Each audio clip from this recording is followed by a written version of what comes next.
Boa noite, então, prezadas irmãs e irmãos. Sejamos gratos por essa oportunidade de nos encontrarmos, de estarmos. Agradecemos ao nosso Pai Criador por esta casa, pela sua instituição física e espiritual também, que nos acolhe a todos. E dessa forma, convido a todos os irmãos para fecharmos lentamente os nossos olhos, fazermos a nossa prece, agradecendo por este instante em que paramos as correrias, em que deixamos de lado as preocupações puramente materiais, para aqui estarmos buscando enriquecer o nosso íntimo, buscando descobrir o nosso eu, para que tenhamos o contato mais direto contigo, Pai de amor, Mestre Jesus, que nos prometeste estar conosco todos os dias até a consumação dos séculos, mas que, no entanto, nós de ti nos afastamos com costumeira frequência. Senhor, permita-nos esta aproximação, que busquemos em nosso íntimo, em nosso coração, em nossa mente, o significado de nossa vida, o propósito de nossa existência, sempre com a gratidão pelo dom maior que é a vida. E nela nos concentremos. Senhor, gratos por teu amor, por tua luz, que essa luz bendita possa iluminar os nossos conhecimentos essa noite e que possamos levar conosco a tua mensagem ainda mais profunda em nosso ser. Que assim seja. Então, prezados irmãs e irmãos, hoje nós temos uma tarefa, um desafio. Em 30 minutos nós repassarmos, ainda que de forma superficial, as leis morais. As leis morais, elas estão contidas no Livro dos Espíritos, aquele livro maravilhoso que Kardec escreveu lá em 1857, mas que, ao lermos, parece que foi escrito ontem, de tão atual que ele continua sendo. Então, o que é as leis morais? As leis morais é o mais completo e perfeito código de ética moral e o mais adequado ao estágio atual da nossa civilização. E nós vamos ver, no passar das leis, nós vamos ver por que a gente o intitula de o mais completo e o mais atual. Ele é dividido em 12 capítulos, por isso que eu disse que é um desafio. O capítulo 1 fala sobre a lei divina ou natural, o 2 da lei de adoração, o 3 fala da lei do trabalho, o 4 da lei de reprodução, o 5 da lei de conservação, o 6 da lei de destruição, o 7 da lei de sociedade, o 8 da lei de progresso, o 9 da lei de igualdade, o 10º da lei de liberdade, o 11º da lei de justiça, amor e caridade, e o 12º da perfeição moral. Então, se nós olharmos em cada um desses capítulos aqui, nós vamos ver que estão contidos em cada um deles as nossas relações, as nossas relações sociais, as nossas relações parentais, as nossas relações com a natureza, as nossas relações com o trabalho, as nossas relações com o descanso, o cuidado com o corpo, com a questão da sexualidade, e aí a gente vai percebendo o quão atual são esses temas, né? O capítulo 1, então, a lei divino-natural, que é a lei eterna e imutável, como o próprio Deus.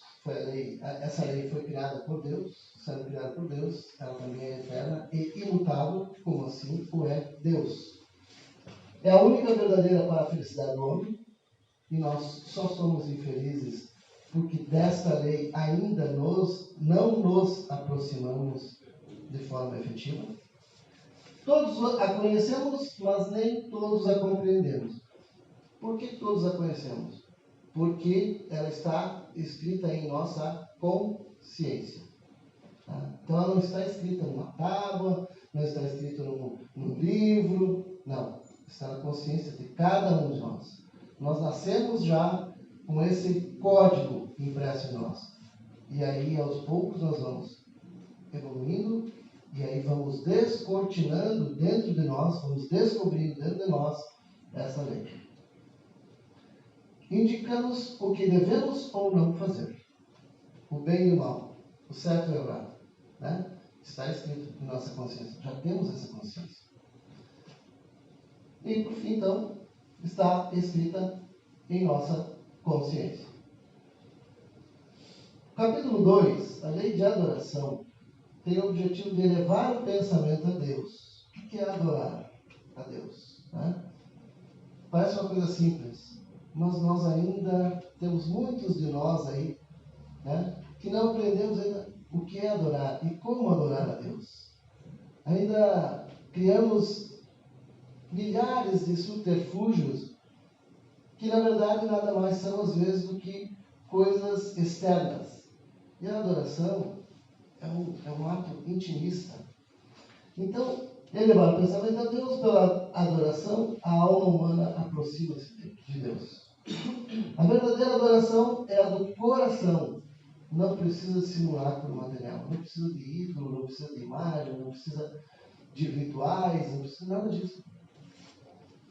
A adoração mais eficaz é a prece dotada de sentimento sincero. E esta não carece de multidão de palavras. Uma prece sincera, em 2, 3 palavras, está feita a prece. Porque o que vai contar para Deus é o nosso sentimento. É do que está dotado o nosso ser naquele instante, naquele ato. Ela tem triplo caráter. A prece pode servir para louvar, né, exaltar Deus, agradecer e pedir. Sacrifícios, que a gente ainda vê, claro, com muito menos frequência. Mas então, essas práticas, elas remontam ao primitivismo da consciência humana. Não fazendo sentido no atual estágio que nós nos encontramos, essa prática. Então, o sacrifício, ele era feito muito corriqueiramente lá atrás, quando o homem ainda muito mais temia a Deus do que o admirava. E a gente ainda ouve, por incrível que pareça, hoje, pessoas dizendo: eu sou temente a Deus. Né? Acreditar em Deus não é ser temente a Deus. Temer a Deus não é necessário. Porque Deus não é aquele ser vingativo. Isso são coisas que remontam ao nosso primitivismo. Né? E sacrifícios, então, seja lá qual for o tipo de sacrifício. Não estamos falando só de sacrifício de animais. O sacrifício, aquele sacrifício que vem a admoestar o corpo, não é necessário. Quando a gente entender a grandiosidade de Deus nas nossas vidas, isso tudo aqui vai parecer bobagem. Né? Então, nós precisamos crescer, né, nesse sentido. Nós ainda somos muito infantis no ato de nos relacionarmos com Deus.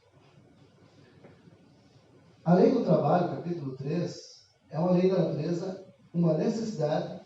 No entanto, ao aumentar as nossas necessidades e gozos, né, o homem impõe a si uma carga cada vez maior de trabalho. O que isso quer dizer? Qual é a nossa necessidade? Quais são as nossas necessidades?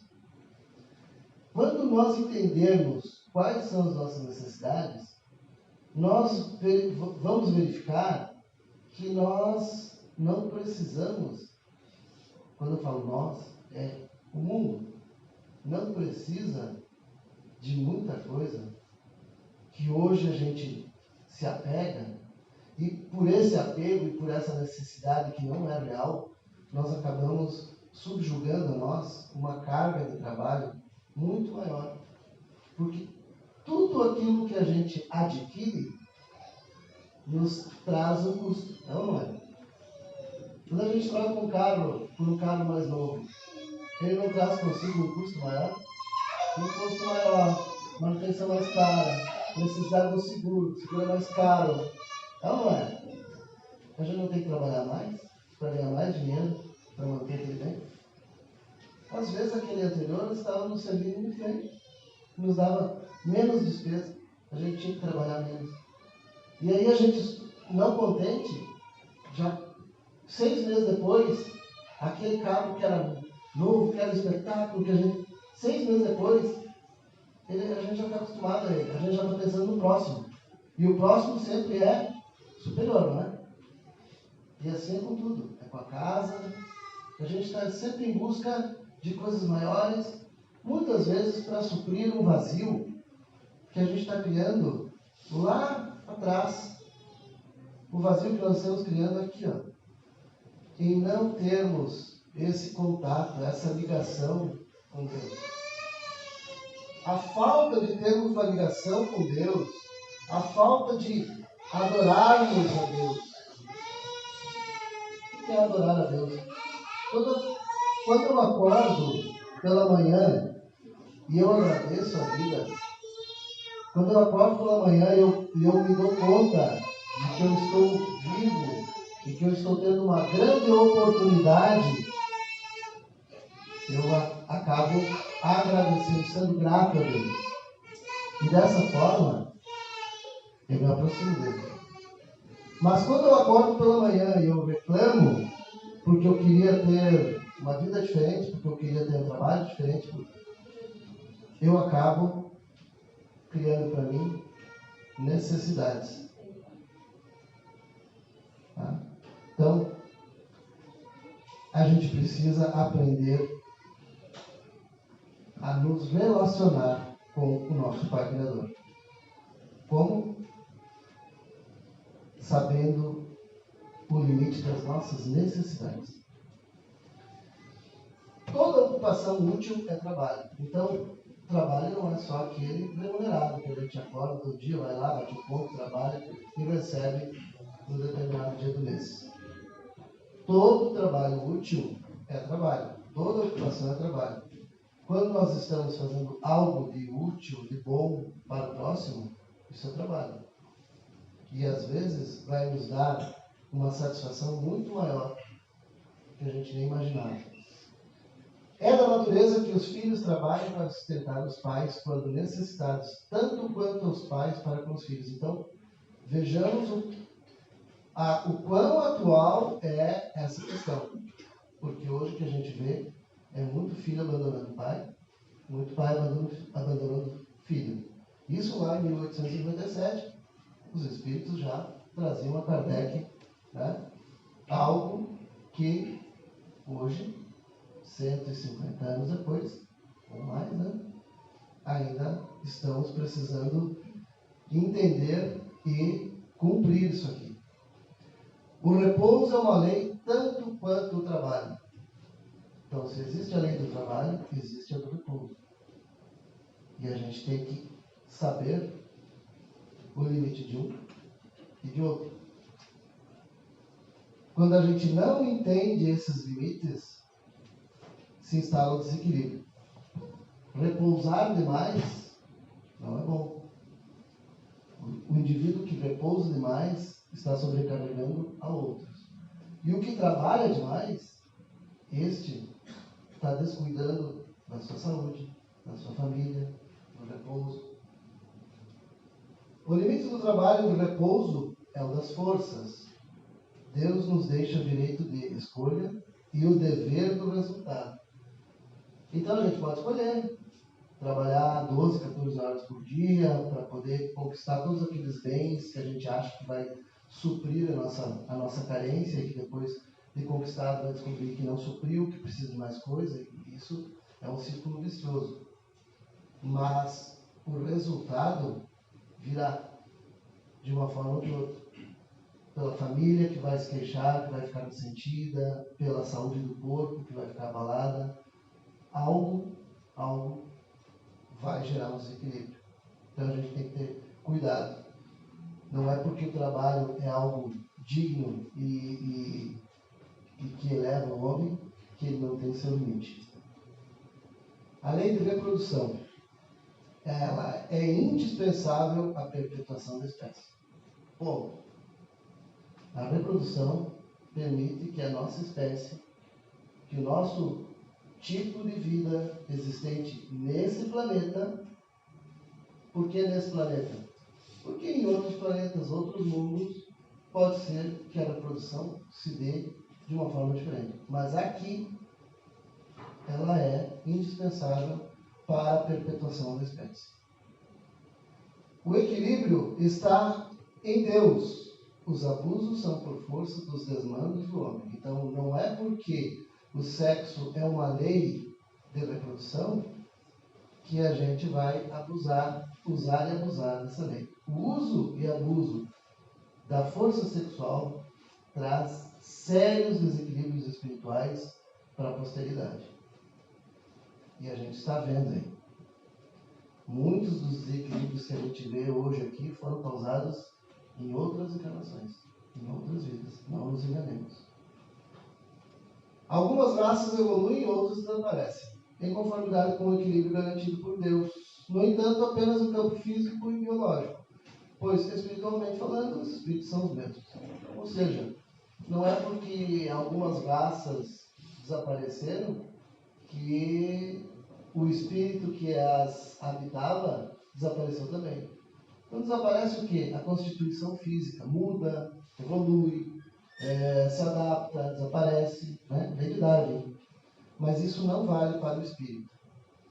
Os espíritos desencarnam, reencarnam e assim sucessivamente vão galgando a escala evolutiva até chegarem aos estágios em que vão reencarnar, desencarnar e reencarnar em outros planetas, em outros mundos mais evoluídos.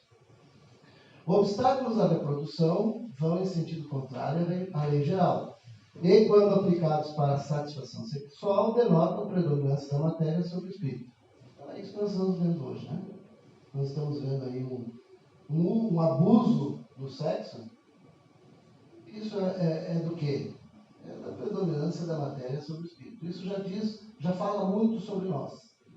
O fato de nós vermos no seio das nossas sociedades, de todas, não importa se é país de primeiro mundo, segundo mundo, né?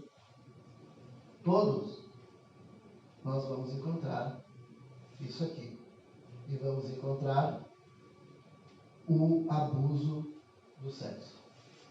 Por quê? Porque ainda somos animais, biologicamente falando, e espíritos encarnados que ainda estão predominantemente materializados, muito mais materializados do que espiritualizados. A abolição do casamento significaria voltar à vida animal. A outra coisa, né? Atualíssima. Olha bem, em 1857, alguém falando sobre a abolição do casamento, em 1857, onde os casamentos eram para a vida toda, gostasse ou não, né? A mulher não tinha essa liberdade, né? Uma mulher que se separava naquela sociedade de 1857 era uma mulher marcada, era uma mulher que ia sofrer, no mínimo, os olhares tortos da sociedade por onde quer que ela fosse. Né? Não importa o motivo. Então, lá naquele tempo, eles já falavam que a abolição do casamento significaria voltar ao animal. Por que eles falaram isso? Porque foi um livro escrito foram certames, foram instruções escritas para muito tempo, para durarem muito tempo, para nos orientarem por muito tempo. Está aqui, super atual. Porque hoje as pessoas acham que, não precisa casar.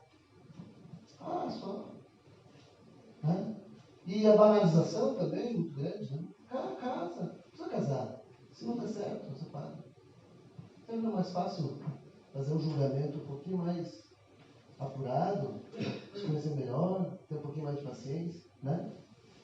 Enfim, quem pensa que a abolição do casamento é algo que denota evolução, está muito enganado. É voltar à vida animal. A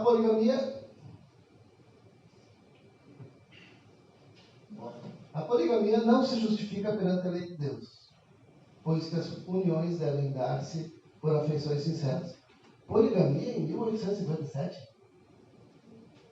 Mas hoje nós estamos ouvindo falar da poliamor, trisal. Aí, ó, em 1857 não tinha disso. Muito raro, né?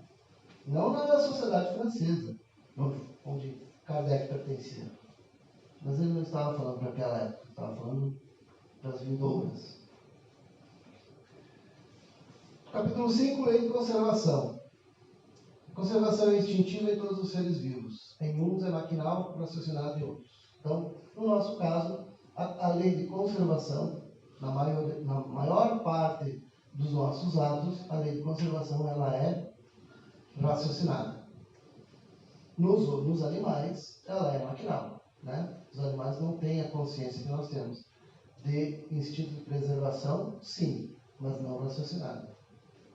Ela tem a finalidade de cumprir para com os desígnios divinos, conservando a vida, permitimos o aprimoramento dos espíritos. Então, como o espírito precisa do corpo biológico para aqui experienciar e evoluir, manter o corpo biológico é indispensável para o aprimoramento dos espíritos.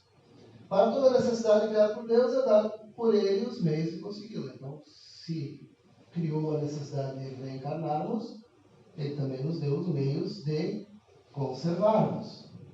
A carência de muitos é fruto da ganância de poucos. É o que nós vemos hoje. A carência de muitos está sendo fruto da ganância de alguns poucos. E isso vai precisar mudar. Pelo amor ou pela dor. Mas que vai mudar, vai. O uso dos bens terrenos é direito de todos. O abuso gera desequilíbrio. O limite, observar o que é necessário e supérfluo. Então, voltamos lá, linkado à lei do trabalho. O que é necessário e o que é supérfluo? Pelo que eu estou guerreando, pelo que eu estou brigando. Né? Estou gastando minha energia no quê? Será que estou gastando minha energia em coisas necessárias ou supérfluas? Se eu estou gastando em coisas supérfluas, as necessárias estão ficando de lado. Então, nós temos que cuidar, observar esse equilíbrio. O uso lícito nos é a buscar o bem-estar, desde que sem prejuízo do outro. Então, queremos uma vida tranquila, confortável, é lícito, desde que não estejamos prejudicando a outros para conquistar. E o que vemos hoje, muita corrupção, muita gente que já tem mais do que o necessário numa vida hiperconfortável, continua prejudicando, buscando mais por ganância. Isso, a conta chega, meus irmãos. Chega. Infelizmente, para todos nós, a conta chega. Ou felizmente, né? As privações voluntárias que não tenham como motivo o bem ao próximo ou o nosso melhoramento, não são agradáveis a Deus. Então, não adianta nós nos imolarmos se essa imolação, se esse sacrifício que estamos fazendo não for com um fim de benefício ao próximo. Lei de destruição. Preciso é que tudo se destrua para renascer e se regenerar. Questão 728 do Livro dos Espíritos. Então, o que a gente vê? A gente vê que tudo nasce, cresce, morre, né? se transforma e começa o ciclo de novo. Então, tal é a lei. Deus serve-se das criaturas para chegar aos fins que objetiva. As criaturas somos nós, os animais, as plantas. Daí que alguns seres se destroem, contribuindo na manutenção do equilíbrio de reprodução e alimentação. Mas a parte essencial, o princípio inteligente, que é o espírito, não se pode destruir. Então, o espírito não é destruído. Ele resiste à morte do corpo. Né? Toda destruição que fere o equilíbrio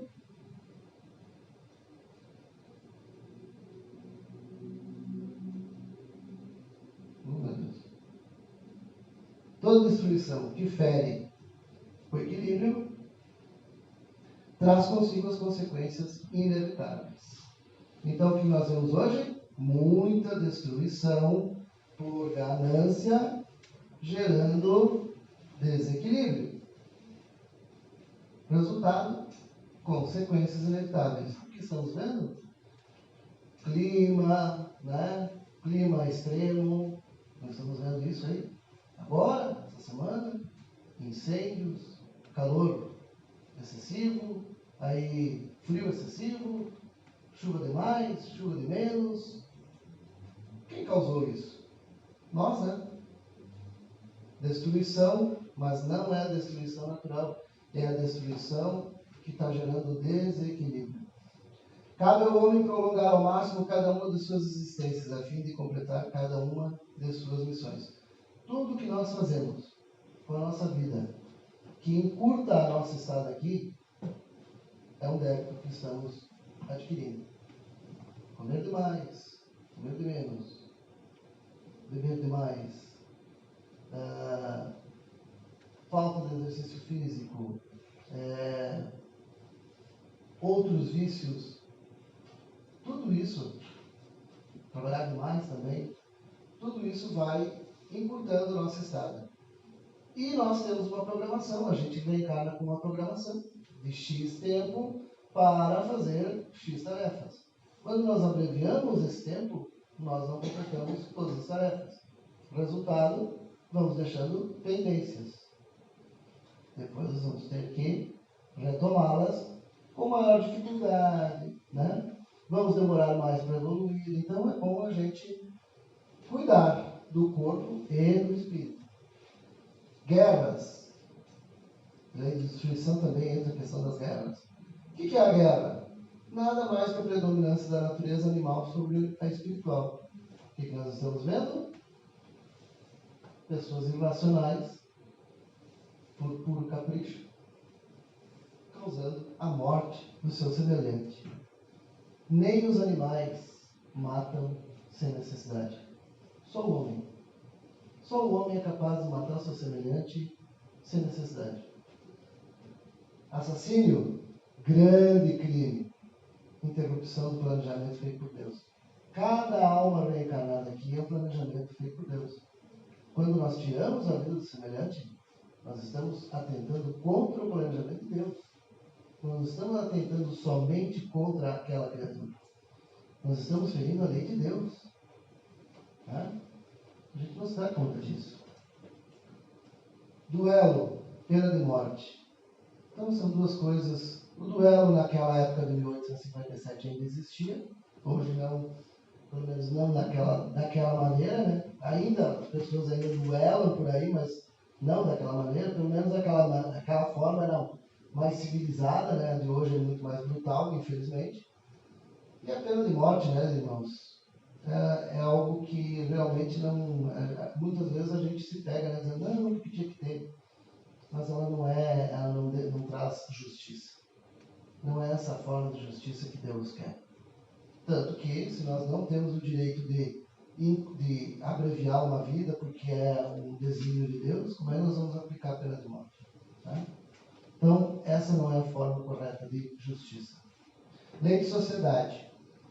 Deus fez o homem para viver em sociedade. É o motivo pelo qual dispomos de todas as faculdades para este fim. Nós temos que viver em sociedade. Precisamos. Mas viver bem, viver em harmonia. O isolamento absoluto é contrário à lei natural. De que serve um ser humano isolado? Para que ele serve? Qual o fim de uma criatura vivendo isolada? Se nós fomos criados para viver em sociedade. Laços de família são próprios dos seres que vivem a vida moral. Animais não têm laços de família. Laços afetivos, laços morais. No caso, o homem, ao contrário dos animais que vivem a vida material. Né? Então, os animais vivem só a vida material. O homem tem que ter esses laços aqui. Se o homem está vivendo sem ter esses laços aqui, alguma coisa muito errada está acontecendo na vida dessa criatura. E com certeza, não é um ser humano pleno. O relaxamento dos laços familiares significa o fortalecimento do egoísmo. Tá? Então, alguém que não tenha isso aqui será com certeza uma pessoa egoísta, uma pessoa de difícil trato. Capítulo 8. O homem foi criado para o progresso, partindo do estado natural, primitivo, com destinação à perfeição moral, intelectual e espiritual. Essa é a razão de estarmos aqui. Aperfeiçoarmos cada um desses três itens. O progresso moral nem sempre acompanha a escala do progresso intelectual e vice-versa. Então, a humanidade, se a gente olhar a história, nós vamos ver. Tem épocas que a humanidade cresce em tecnologia, em sabedoria, não tanto em moralidade. E épocas em que há um crescimento maior na moralidade e não tanto, né, na parte intelectual. Então, é um passo de cada vez. Por isso que, às vezes, quando o homem cresce muito em intelectualidade e fica descompensado com a parte moral, é que nós vemos aí criação de armas, destruição de massa, guerras, né? O maior obstáculo ao progresso moral é o orgulho e o egoísmo. Porque no orgulho e o egoísmo só existe o eu, não existe o outro. Povos degenerados existem porque ainda encontram-se em marcha rumo ao progresso moral. Então, sim, no nosso planeta existem povos mais evoluídos, né? Espíritos mais evoluídos, e povos com espíritos menos evoluídos. Sim, nós não estamos todos exatamente no mesmo patamar. Muito parecido, mas nem todos no mesmo patamar. Impossibilidade de haver uma única nação no futuro, dadas as múltiplas diferenças entre os povos. Então, essa história que a gente ouve de vez em quando, que no futuro só haverá uma única nação. Não, isso é impossível. Né? Existem diferenças culturais, existem diferenças de povos aí, que impedem uma nação única. Civilização é obra de Deus para promover o progresso. Então, civilização é algo da criação divina. As leis humanas são necessárias devido à nossa incompreensão profunda a respeito da lei divina natural. Se nós entendêssemos e cumpríssemos as leis morais, não precisaríamos das leis humanas. Necessitamos delas porque não ainda conseguimos colocar em prática as leis morais. Então aí tem que ter o freio e o contrapeso, que é justamente a lei humana, que não foi criada exatamente pensando em ser divinamente justa. O Espiritismo tem grande importância no progresso da humanidade. Por que será? Porque o Espiritismo é que vai fazer com que entendamos que somos criaturas que vão sobreviver à morte do corpo e que, portanto, precisamos nos preocupar com o futuro. Não viver só essa existência, achando que isso é o princípio e o final de tudo. Todos os homens são iguais perante Deus. Capítulo 9. As diferenças de aptidões dão-se em função do progresso já realizado por cada um. Então, nós estamos em estágios um pouquinho diferentes uns dos outros, né? Isso não quer dizer que o sujeito mais inteligente seja mais evoluído. Do ponto de vista moral, ele pode ser mais inteligente e menos evoluído, e vice-versa. As desigualdades sociais são obra do homem, não de Deus, que desaparecerão inexoravelmente conforme progride a humanidade. Sim, isso vai desaparecer, mas para desaparecer, nós precisamos evoluir. Desigualdade das riquezas provém da diversidade de aptidões, mas também da ganância e desonestidade. Quando ela vem daqui, não tem problema nenhum. O problema é quando ela vem daqui, ó, né? Que são frutos do orgulho e do egoísmo. Riqueza e miséria são igualmente provas escolhidas por nós antes de reencarnar. e a gente acha que foi castigado. Não. Nós escolhemos, muitas vezes porque fizemos mau uso da riqueza e escolhemos uma existência de miséria, porque vemos, quando desencarnamos, percebemos o mal que causamos, o atraso que provocamos a nós mesmos. Então pedimos uma vida de miséria, depois ficamos reclamando. Trazendo cada um igual grau de dificuldade na correta execução. Não pensemos que porque uma criatura vive na opulência e na riqueza, a vida dela possa ser muito mais fácil do que de alguém que vive na pobreza. Aí não estamos falando de miséria, porque a miséria ela é terrível. Mas estamos falando de riqueza e pobreza. A criatura que vive na opulência e na riqueza muitas vezes tem uma vida muito difícil e muito infeliz.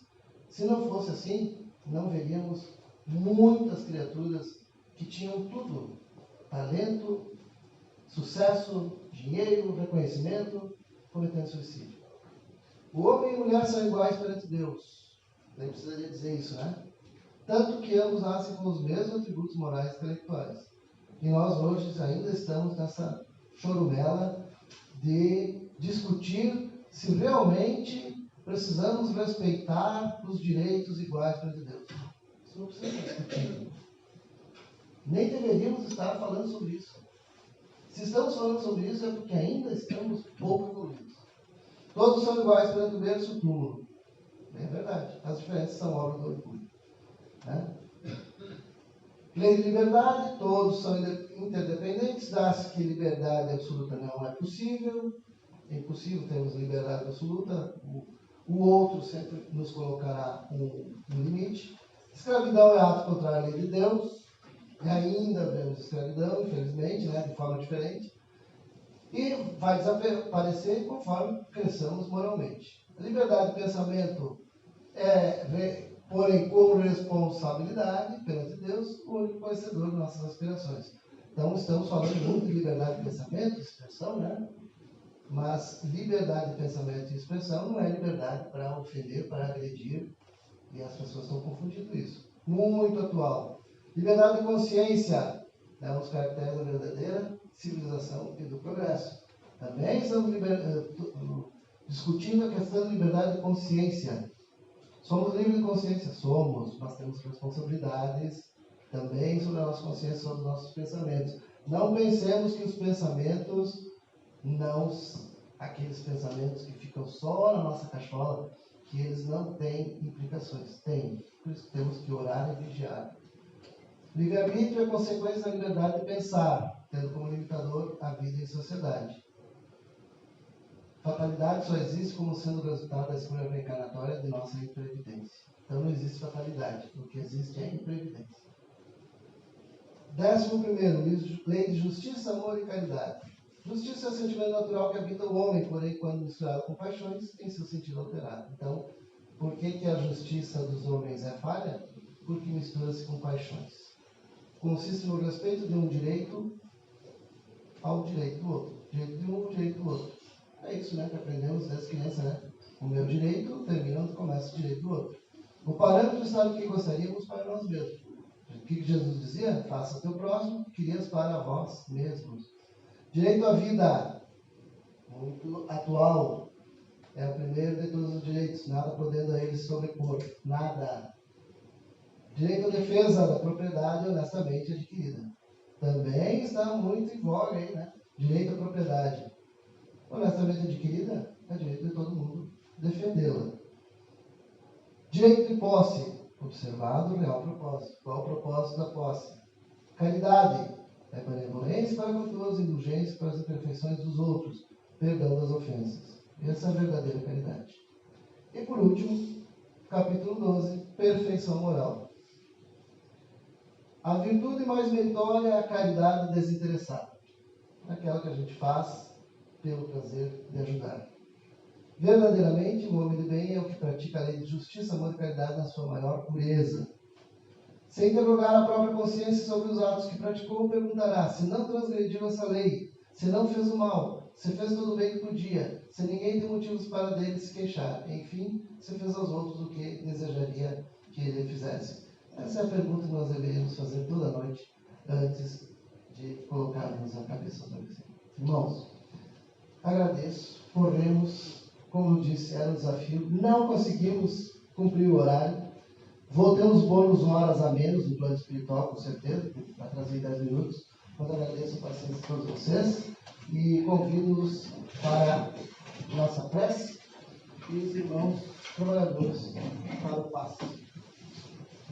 Então, cerremos levemente os nossos olhos, mentalizemos nossos lares, nossos locais de trabalho, aquelas criaturas do nosso convívio, aquelas criaturas do nosso coração, mas, sobretudo, aquelas com que temos dificuldades, aquelas que oferecem a nós a oportunidade do desafio do perdão, da paciência.